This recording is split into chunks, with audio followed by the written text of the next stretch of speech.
ng bayan, maasahan anumang panahon.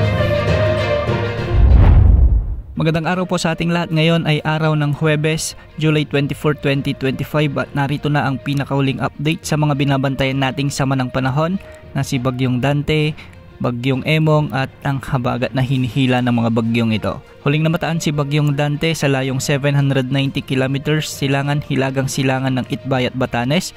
Taglay pa rin nito ang lakas ng hangin na umaabot sa 75 kilometers per hour malapit sa gitna at pagbugsong umaabot sa 90 kilometers per hour. Sa kasalukuyan ay medyo bumagal ang pagkilos nito ng hilaga-hilagang kanluran sa bilis na 15 kilometers per hour. At dahil medyo malawak ang kaulapang sakop nito na nasa 550 kilometers ang diametro nito mula sa gitna, ay wala naman tayong nakikitang na epekto sa anumang bahagi ng ating bansa maliban na lamang sa paghila nito sa habagat na nakakaapekto sa Visayas at Mindanao. Ngayong hapon o gabi ay posible nang lumabas sa ating area of responsibility si Bagyong Dante bilang tropical storm at posibleng tunguhin naman ang Ryukyu Island o di naman ay sa East China Sea. Samantala lumakas pa si Bagyong Emong at isa na itong severe tropical storm category. Huli itong namataan naman sa layong 245 kilometers kanluran ng Bacnotan, La Union at taglay na nito ngayon ang malakas na hangin na umaabot sa 110 kilometers per hour malapit sa gitna at pagbugsong umaabot sa 135 kilometers per hour. Sa kasalukuyan ay kumikilos pa rin ito ng timog kanluran sa bilis na 25 kilometers per hour at kung mapapansin natin ang kaulapan niya ay hindi naman ito masyadong gaanong kalawak ngunit mabagsik na hangin at pag-ulan ang dadalhin nito mula sa kanyang 220 kilometers na diametro. At dahil dito nakataas ng tropical cyclone wind signal number 3 sa northern portion ng Pangasinan at ang western portion ng La Union.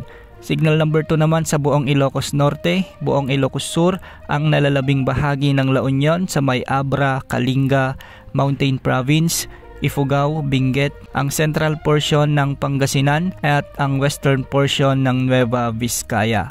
Samantala signal number 1 naman ang nakataas sa Batanes, Cagayan kasama ng Babuyan Islands, ang western at central portions ng Isabela, ang nalalabing bahagi ng Pangasinan, ang nalalabing bahagi ng Nueva Vizcaya sa may Quirino, ang nalalabing bahagi ng Apayao at ang northern at central portion ng Zambales. Signal number 1 din sa may Tarlac at ang central portions ng Nueva Ecija. Nag-iingat natin ang ating mga kababayang nasa ilalim ng signal number 3 hanggang signal number 1 sa posibilidad ng mga malawakang pagbaha at pagguho ng lupa na dadalhin ng bagyong si Emong. Base sa latest forecast track naman na inilabas ng Pag-asa, ukol kay Bagyong Emong ay magpapatuloy ito sa pagkilos ngayong araw ng patimog silangan na. Ibig sabihin nito magkakaroon siya ng looping activity bago ito kumilos ng hilaga-hilagang silangan. Inaasahang lalapit si Bagyong Emong malapit sa may Pangasinan area ngayong hapon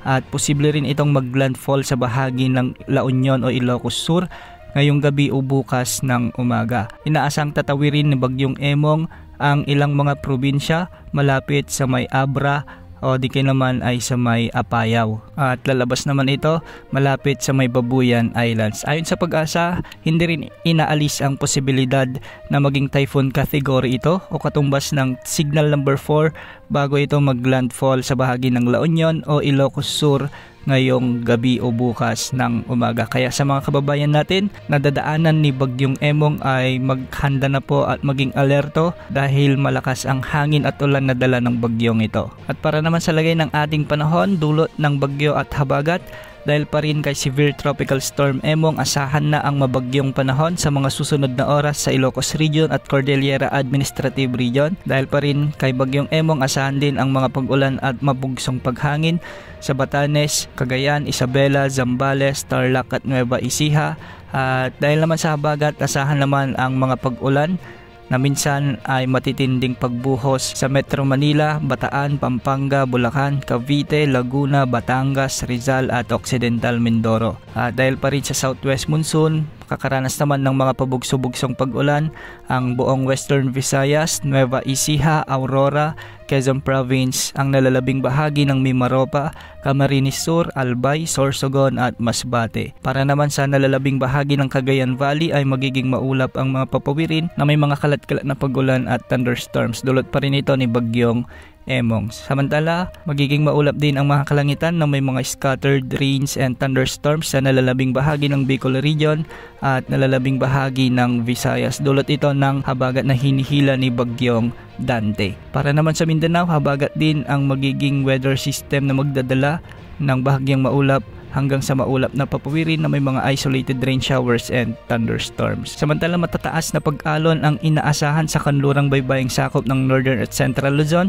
dahil pa rin ito sa epekto ni Bagyong Emong at posibleng umabot ang mga pag-alon hanggang 5 meters. Para naman sa mga baybaying sakop ng Southern Luzon at nalalabing bahagi ng Central Luzon ay posible ang mga pag-alon hanggang 3.7 meters. Para naman sa nalalabing baybayin ng Northern Luzon ay posible hanggang 2.8 meters.